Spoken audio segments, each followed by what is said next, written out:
காலை ஒரு வணிகர் தனது கழுதையை விற்க சந்தைக்கு செல்வதற்காக உப்பு பைகளை ஏற்றினார். வியாபாரியும் அவனுடைய கழுதையும் ஒன்றாக நடந்து கொண்டிருந்தார்கள். ஆற்றை அடைந்தபோது அவர்கள் வெகு தூரம் நடக்கவில்லை. ஆற்றின் கரை மிகவும் வழுக்கியதால் கழுதை தவறி ஆற்றில் விழுந்தது. பைகளில் இருந்த உப்பு தண்ணீரில் கரைந்தது. கழுதை எழுந்ததும் அதன் முதுகில் ஏற்றப்பட்ட பைகள் லேசாக மாறியதை கவனித்தது. வீடு திரும்புவதைத் தவிர வியாபாரியால் எதுவும் செய்ய முடியவில்லை.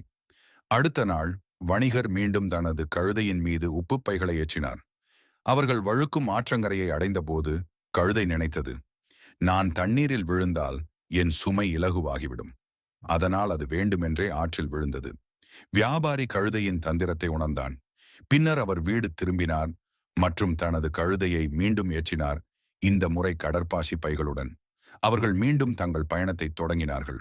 ஆற்றை அடைந்ததும் கழுதை மீண்டும் தண்ணீரில் விழுந்தது. ஆனால் சுமை இலகுவாக மாறுவதற்கு பதிலாக அது கனமாகிறது. வியாபாரி சிரித்துவிட்டு, முட்டாள் கழுதை, நீ புத்திசாலி என்று நினைக்கிறையா? நான் உன்னை விட புத்திசாலி.